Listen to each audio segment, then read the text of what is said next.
అందరికీ నమస్కారం అండి. సో ఈ బైబిల్లో నుండి కొన్ని వచనాలు చదివి మీకు వినిపిస్తానండి. అవేమిటంటే యేసుక్రీస్తు ఏమన్నాడు, నేను సువార్త ప్రకటించడానికే వచ్చినా అని చెప్పింది వాస్తవమే. కానీ అతను ఏమన్నాడు, నేను సిలువ మీద చనిపోయి మూడవ దినమున మళ్ళీ లేచి మీ పాపముల కోసం చనిపోతానని చెప్పినట్లు ఎక్కడ కూడా లేదండి.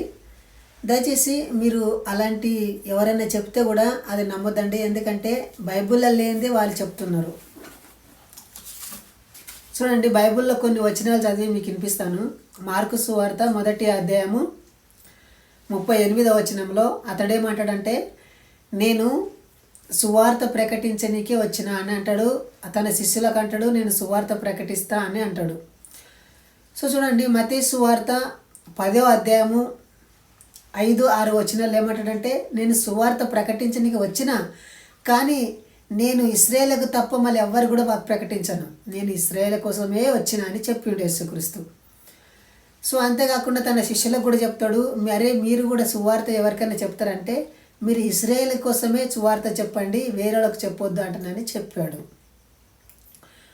చూడండి, మళ్ళీ యోహాను సువార్త 17వ అధ్యాయము 4వ వచనంలో అక్కడేం చెప్తున్నాడంటే, సో నేను సువార్త అంతా ప్రకటించిన అంటే నా పని అంతా పూర్తిగా చేసిన అని యేసుక్రీస్తు చెప్పాడు. అప్పటికి అతని శిల్వ మరణం పొందలేదు, శ్రమల పాలు కాలేదు, ఏమీ అతని శ్రమల పాలు కాలేదు. శ్రమల పాలు కాకన్నా మునిపే అతను ఏం చెప్పాడంటే, నేను పని అంతా ముగించిన, సువార్త ప్రకటించిన అని చెప్తున్నాడు. చూడండి, మార్కు సువార్త 4వ అధ్యాయం 12వ వచనంలో అక్కడేమంటాడంటే, నేను సువార్త చెప్తున్నానంటే ఇతరులకు అర్థం. మార్కు సువార్త 4వ అధ్యాయం 12వ వచనంలో అక్కడేమంటాడంటే, అతని సువార్త ప్రకటిస్తుంటాడు. సువార్త ప్రకటిస్తుంటే శిష్యులు అతనికి అడుగుతారు, యేసయ్య నువ్వు సువార్త ప్రకటిస్తుంటే మాకు మాత్రమే అర్థమవుతుంది, ఇతరులకు అర్థం కాకొచ్చింది ఎందుకని యేసుక్రీస్తుకు అడుగుతారు. ఎవరు? యేసుక్రీస్తు శిష్యులు. అప్పుడు యేసుక్రీస్తు ఏమంటాడు, అరే ఒకవేళ వాళ్ళు కూడా మారు మనసు పొంది దేవుని రాజ్యంలో చేరుతారేమో అని, వాళ్ళు చూసి కూడా చూడకుండా విని కూడా వినకుండా నేనే వాళ్ళకి అలాంటి మనసు కలగజేసినారా, నేను ఎంత సువార్త చెప్పినా కానీ వాళ్ళకి అర్థం కాదు అంటే చెప్పాడు. ఎందుకు చెప్పాడు? ఇతరుల రక్షణ పొందరాదని అతని ఉద్దేశం.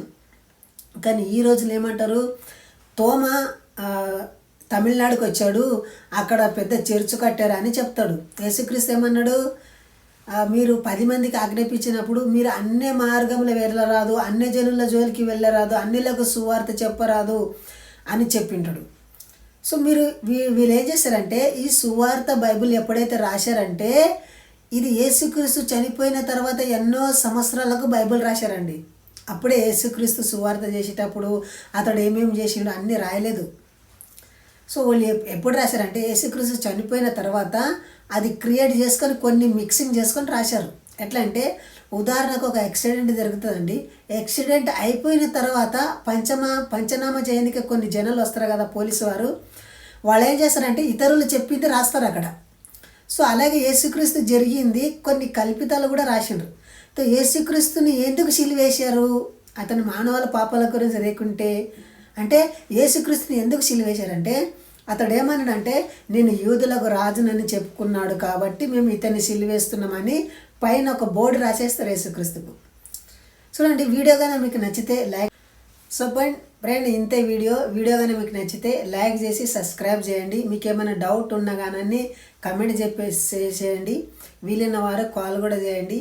సో నా ఉద్దేశం ఏమిటంటే సాటి సోదరులు భారతీయులు క్రిస్టియన్ వాళ్ళు ఎవరు కూడా మోసపోరాదు బైబిల్ ద్వారా. ఎందుకంటే వీళ్ళు చాలా ప్రచారం చేస్తూ ఉంటారు హిందూ సోదరులకు కానీ, అమాయకమైన పేదవాళ్ళకి కానీ, వ్యవసాయదారులకు కానీ. సో వీళ్ళు చందాలు వసూలు చేసుకోవడానికే తప్ప మరి వాళ్ళ గ్రో అయ్యడం కోసమే తప్ప కానీ ఇతరులను రక్షించుకోవాలనే ఉద్దేశం కాదండి. యేసుక్రీస్తు కూడా తనకు ఏమున్నాడు, ఎవరైతే సువార్త చెప్తారు కదా వాళ్ళు 2 అంగీలు ఉండరాదంట, ఒకటే అంగి మీద ఉండాలంట.